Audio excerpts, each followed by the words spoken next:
series. Now, committing to health and wellness requires concrete actions. AIA Philippines has continuously provided an avenue where they can harness the power of running and an active lifestyle to improve our health, well-being, and quality of life.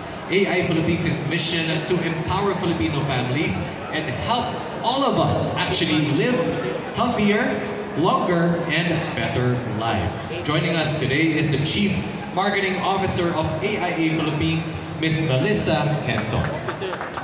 Good morning po. Magandang umaga. Magandang umaga po, Vice, Princess. We at AIA are so excited to be back at the Rock and Roll Running Series.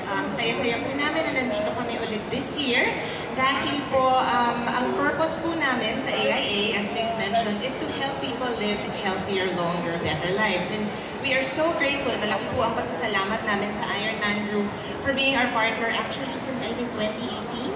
We've been working together for quite a number of years, and nakakatulong po sila sa amin to bring our purpose to life and to make our mission a reality. Importante po sa amin na matulungan not just our customers but the communities kung saan po kami present, kung saan kami may negosyo to become healthier. And when we talk about health, hindi na lang po physical. Nandyan din po ang mental health, nandyan ang community health, social health, environmental health, pati po financial health as an insurance company. Kaya po napakahalaga nitong event na to sa amin. And kaya kami very excited to be part of it because it promotes an active lifestyle. Sinabi nga po ni Vice na importante na palitan natin ang lifestyle at mahaba siyang journey to become more active. Not just about a one-time race, but to really engage in more activity so that we can achieve better physical health. And the nice thing about this run is because it brings together communities. Nakita naman po natin sa video kung gaano kasaya yung mga tao, kung gaano karami ang dumadating at tumatakbo together. And also in the surrounding areas where the race happens, it brings in the community. So it also brings that community together, and we're quite excited about that. The other reason po kung bakit excited kami na nandito kami ulit is because while AIA operates in 18 countries across the Asia-Pacific region, dito po sa Pilipinas, nag-umpisa kami as Film Life. So we used to be known as Film Life, and Film's roots are actually in the city of Manila. So in many ways po, this race is like a coming home for AIA. We are happy to be back in our hometown. Happy to be showcasing the beautiful city of Manila and sharing it with the 9,000 runners over 9,000 runners that will be part of the race.